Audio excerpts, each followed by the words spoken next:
Concepteur et fabricant de panneaux acoustiques innovants depuis 2019, Pitt Audio vient de nouveau d'être récompensé pour son travail. Lauréat d'argent des trophées RSE Pays de la Loire, l'entreprise des herbiers poursuit sa croissance.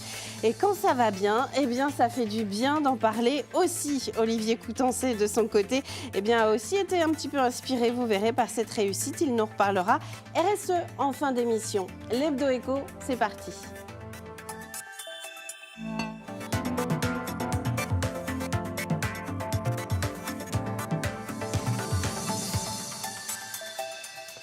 Bonjour Denis Gaborio, Bonjour, bienvenue Caroline. sur le plateau de l'Hebdo Éco, vous allez bien ? Très bien, et vous ? Alors très bien, vous faites partie aujourd'hui des gens qui sont à la tête de Pitt Audio, P-Y-T Audio. Exactement. On en reparle dans quelques instants. En face de vous, nous avons Olivier Coutancé de Vendée Expansion. Bonjour Olivier. Bonjour Caroline. Vous allez bien ? Eh ben, ça va très bien. Et on va essayer de parler un petit peu RSE donc en fin d'émission. C'est le sujet du jour. Eh bien, on va commencer, nous, avec le chiffre de la semaine, si vous le voulez bien. C'est 836 millions. Ça, c'est le chiffre d'affaires 2023 communiqué cette semaine par Fleury-Michon. Un CA en hausse de 5 points par rapport à 2022, porté notamment par la croissance de la restauration hors domicile. Et oui, la période Covid, elle commence à être vraiment derrière nous. La livraison de plateaux repas en Île-de-France aussi, ainsi que le catering aérien. Alors, à l'inverse, dans un contexte de budget alimentaire plus serré, les dépenses en matière de produits apéritifs comme les préfous Passo qui dépendent du Fleury-Michon ou encore les produits transformés comme le surimi sont eux en baisse. Fleury-Michon, dont le siège social est à Pouzauges, faut-il le rappeler, compte aujourd'hui un peu plus de 3300 collaborateurs. Un mot de Cugnot également, le constructeur hors site de Mouilleron-le-Captif, nos voisins fait partie des fournisseurs officiels du Vendée Globe. Le Vendée Globe, c'est aujourd'hui dans 212 jours très exactement. Eh bien, d'ici là, Cugnot va installer 5000 m² d'espace temporaire pour l'accueil et l'organisation de la course, le tout sur le port des Sables-d'Olonne, évidemment. Alors, quelques chiffres, 1350 m² de PC course, 1300 m² de PC presse ou encore 1750 m² de loges sont prévus par Cugnot. Et puis on va entamer la transition avec notre invité du jour en saluant un autre lauréat vendéen de ce printemps 2024. C'est l'agence d'emploi en intérim Actual de Boufféré. L'équipe décroche le prix de l'emploi des jeunes des trophées de l'intérim 2024. Elle a le taux national le plus élevé de missions confiées à des intérimaires de moins de 25 ans. Nous avons dans notre public des étudiants qui cherchent un complément de revenu ou bien des jeunes en fin d'études qui se retrouvent sur le marché de l'emploi après avoir subi leur orientation. Et je crois que tout est dans le mot « subi ». C'est en tout cas l'explication de l'agence de Montaigu-Vendée. Dany, je me tourne vers vous. Ben oui, parce que vous aussi, vous êtes lauréat des trophées RSE des Pays de la Loire pour Pitt Audio. Ça, c'est votre bébé. Alors, on va commencer directement par un petit pitch d'1 minute. Dites-nous, qui est Pitt ? Alors Pitt Audio, c'est une société vendéenne qui a été créée en 2019 avec la volonté de proposer finalement des produits acoustiques qui soient plus responsables sur un marché qui n'en proposait pas à l'époque. Donc concrètement, nos produits permettent de traiter la réverbération dans des espaces. Donc on va s'adresser à des environnements professionnels, tout ce qui va être restaurant, crèche, salle de sport, des environnements assez bruyants qui accueillent du public, des open space également. On va également se démarquer et s'adresser aux collectivités notamment. Et puis on va aussi s'adresser à quelque chose qui nous tenait à cœur au début, le monde audiophile, de la musique et du cinéma privé également. Donc ça veut dire plutôt tous les professionnels, vous l'avez dit aussi, les collectivités. Vous n'êtes pas chez le particulier avec vos panneaux acoustiques ? Alors effectivement, c'est principalement du professionnel, mais on fait quand même un petit peu de particulier. Ça va vraiment être, comme je l'ai dit sur la dernière phrase, ça va être des gens qui sont audiophiles, des gens qui peuvent aussi avoir des grands volumes chez eux, vraiment des gros volumes de salons, des salons très ouverts. Donc souvent, on a des problèmes de réverbération dans ces environnements. Et puis également des gens qui vont faire du cinéma privé. Donc on fait également un petit peu de particulier, mais on est plutôt sur du CSP+. Au cinéma, on peut mettre des panneaux Pitt Audio pour avoir dans son salon une qualité de son qui soit la plus nette possible, c'est ça ? Exactement. On a même des produits complémentaires qui vont s'appeler des diffuseurs. Dans certains cas, on peut également recourir à des bass traps. Donc là, on est sur des produits assez techniques. Mais on a vraiment une gamme complète qui s'adresse à cette cible-là. Alors, la particularité de Pitt Audio, c'est que vous faites aussi beaucoup de biosourcés, c'est-à-dire que vos panneaux, ils ont une autre vie finalement avant, c'est ça ? Exactement.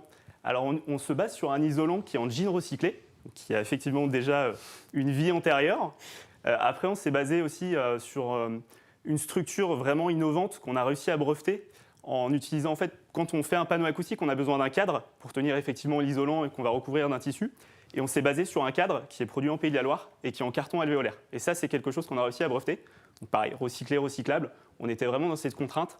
Après, on a différentes gammes, mais vraiment, l'idée, c'était de partir sur ça, sur des matériaux qui soient recyclés, recyclables et le moins transformés possible. Donc, ça veut dire, en gros, que j'ai un encadrement carton, je schématise, hein, un encadrement carton avec par-dessus un textile qui provient d'anciens pantalons. Alors, c'est à peu près ça, effectivement. On va avoir en fait un cadre en carton, à l'intérieur un isolant, et par-dessus un tissu de recouvrement pour que le produit soit esthétique. Et c'est justement ce qu'on voit effectivement là, c'est des images qui viennent de chez vous. Exactement. Donc ça, c'est tout ce que vous proposez. Et c'est que vous avez mis longtemps à développer justement ce principe. On a mis près de 18 mois au total. On a vraiment fait beaucoup d'essais. Donc la première version, en fait, on l'a améliorée au fur et à mesure. On a amélioré la deuxième version, on a amélioré la troisième version. Et voilà, on a pris à peu près 18 mois à arriver à ce qu'on propose aujourd'hui. Alors vous disiez, c'est plutôt la partie marketing, votre truc, développement commercial. Puis Thibaut, c'est celui qui va réfléchir, c'est ça, au produit, au concept. Exactement. Et puis il va également accompagner les clients, puisqu'on est sur un marché technique. Donc on a besoin de faire des études acoustiques justement pour accompagner le client, lui dire combien de produits acheter pour que ce soit suffisamment performant et qu'il obtienne un temps de réverbération qui soit suffisant dans sa pièce. Et des fois, il y a effectivement un temps de réverbération qui peut être normé pour les professionnels. Donc, on est censé atteindre un certain niveau. Et Thibaut va aussi gérer cette partie-là d'accompagnement client. Et puis, effectivement, il va également s'atteler à la tâche de concevoir les produits. On est bien loin des studios où on collait des boîtes d'œufs pour essayer d'atténuer le son. Vous êtes donc, je le disais au début, lauréat argent des 14e trophées RSE Pays de la Loire. C'est un concours qui est porté notamment par la Banque Populaire Grand Ouest et par la CPME. 22 dossiers au départ cette année, 12 retenus. Et vous arrivez donc à la 2e place. Est-ce que ça a été une surprise ? Un petit peu, effectivement, puisqu'à côté, il y avait des sociétés très importantes en face de nous. Et quand j'ai vu les dossiers des autres concurrents, je ne pensais pas forcément qu'on serait lauréat, du moins pas une place aussi élevée, parce que 2e, c'est quand même un très beau prix, une très belle récompense. Après, nous, on a vraiment créé la société avec la volonté de mettre la RSE au cœur de notre stratégie. Donc c'est peut-être ça aussi qui a pesé. Qu'est-ce que vous avez mis en avant justement en matière de RSE chez vous ? Eh bien justement le développement de la gamme dont je vous ai parlé tout à l'heure, la gamme Moutoum, qui est vraiment constituée de matériaux recyclés, recyclables quasiment à 100%. Après, il y a beaucoup de choses qu'on essaie de faire également, parce que malgré tout, on a quand même des chutes, donc on essaie de les revaloriser un maximum. Donc notamment, on a des chutes de textiles qu'on a pu revaloriser auprès d'associations comme l'outil en main. On a également embauché des personnes en situation de handicap. On a mis vraiment pas mal de choses en place. Après, le dossier était très complet, je ne me souviens plus forcément de tout ce qu'on a pu mettre, mais il y a vraiment beaucoup d'actions qui ont pu être valorisées. Et les étudiants m'ont bien aidé aussi là-dessus, puisque c'est des étudiants qui défendaient le dossier pour nous. Donc finalement, ils m'ont permis aussi de valoriser certaines choses et même d'aller encore plus loin dans notre démarche. Alors en faisant quelques recherches, je voyais que ce n'était pas votre premier prix, que vous êtes un petit peu habitué justement aux reconnaissances. Quels avantages ça peut avoir pour vous, ces prix, ces labels ? Est-ce que c'est le petit booster qui vous donne envie à chaque fois d'aller un peu plus loin, ou est-ce que c'est pour avoir la juste reconnaissance du travail déjà fait ? C'est un petit peu les deux. Et j'avoue que déjà c'est très gratifiant et ça permet effectivement de stimuler en interne. Donc c'est déjà une première chose. On se rend compte également qu'on a beaucoup de personnes qui nous envoient des CV. Donc je pense que ça attire beaucoup les personnes qui pourraient postuler chez nous. Marque employeur. Exactement. En termes de marque employeur, c'est intéressant. Et il y a une troisième chose, puisque du coup on fait à peu près 50% de croissance à l'année depuis nos débuts chaque année. Et donc je pense que ça permet vraiment de nous positionner sur le marché comme l'acteur de référence sur le biosourcé en acoustique. Et je pense que ça rassure nos clients.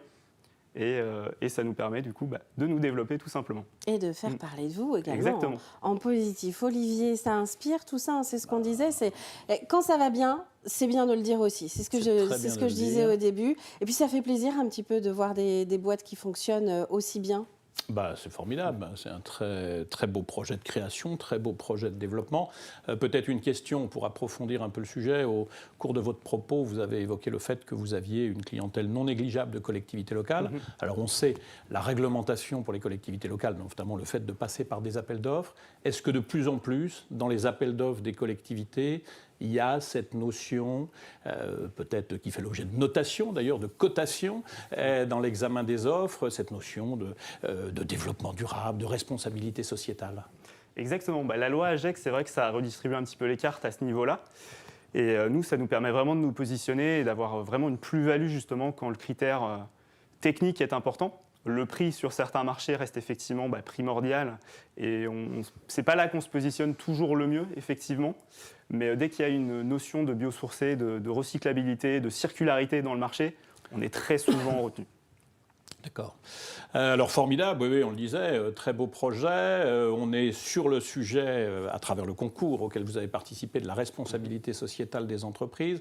On peut en dire quelques mots. La responsabilité sociétale des entreprises, c'est l'idée mais ça c'est une évidence, que l'entreprise est d'abord un acteur économique, mais qu'aussi elle a une responsabilité humaine, écologique, sociale, dans l'environnement où elle évolue. Et ça, finalement, c'est des notions assez récentes, mais qui sont importantes. Par ailleurs, et c'est ça aussi qui est important, c'est que, vous l'avez dit, notamment à travers le recrutement, la marque employeur, vous faites de ce marquage-là, responsabilité sociale des entreprises, un effet de levier, finalement, pour aller chercher des compétences. C'est pas subi. Et voilà, c'est un élément, c'est un élément de votre développement, c'est un élément de votre excellence. Et voilà, ça, je trouve que c'est très vertueux et c'est très, très intéressant. Je vous sens que vous avez envie d'ajouter quelque chose. Si je peux me permettre, c'est vrai que c'était un des critères pour lequel on a remporté le dossier. Nous, on est très attachés à notre région. Je suis vendéen, ouais. je suis né à Cholet, mais j'ai toujours vécu en Vendée. Quasiment, sauf pour mes études où je suis parti, mais je suis resté dans la région. Et voilà, on essaie vraiment de rendre à la région. Donc on s'est intégré à beaucoup d'associations en local, on travaille avec les écoles dès que c'est possible, dès qu'on nous sollicite. On essaie également de parler d'innovation responsable dès qu'on est sollicité par des collectivités. Donc vraiment, on essaie de rendre à la région. Et pour nous, c'est extrêmement important. C'est vraiment aussi pour ça qu'on a créé la société, pour rendre finalement ce qu'on nous a donné. Et alors, je crois que ce qui est important dans vos propos, c'est qu'on peut aussi avoir l'idée rapide que la responsabilité sociétale des entreprises, derrière, il y a la décroissance. Mais voilà, la responsabilité sociétale des entreprises, c'est le développement et la responsabilité. C'est ce que je trouve qui est très intéressant. Et puis la responsabilité sociétale des entreprises, vous en avez cité quelques mots, ça recouvre plein de réalités. Il y a le biosourcé dont on a parlé. Il y a l'économie circulaire, très intéressant. Vous la développez également. Comment les déchets produits par certaines activités deviennent les matières premières d'autres activités. Donc ça, c'est tout à fait intéressant. Il y a la notion de circuit court, alors qu'on trouve aussi dans l'agroalimentaire. C'est le fameux de la fourche à la fourchette. Mais ça peut être vrai aussi dans le bâtiment, du champ au chantier. Notamment, on a en Vendée l'exemple de Biofib à travers les laines de chanvre et de lin, oui, où il y a des exemples tout à fait intéressants dans ce sens-là. Et puis, la responsabilité sociétale des entreprises, c'est aussi des pratiques. Des pratiques nouvelles.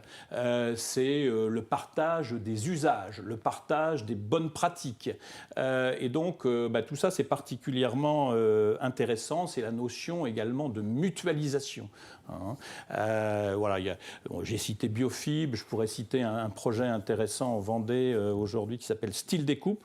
Métier traditionnel, pose de cloisons, plâtre et de plafonds suspendus, eh bien cette entreprise travaille tout particulièrement à optimiser, avec des moyens numériques très performants, à optimiser les chutes. On fait beaucoup de chutes sur les chantiers, ça crée effectivement tout un trafic en matière de transport, en matière de déchetterie. Eh bien, cette entreprise, qui est aussi sur le créneau de l'innovation, comme vous, travaille sur l'optimisation des chutes. Donc, c'est tout à fait intéressant.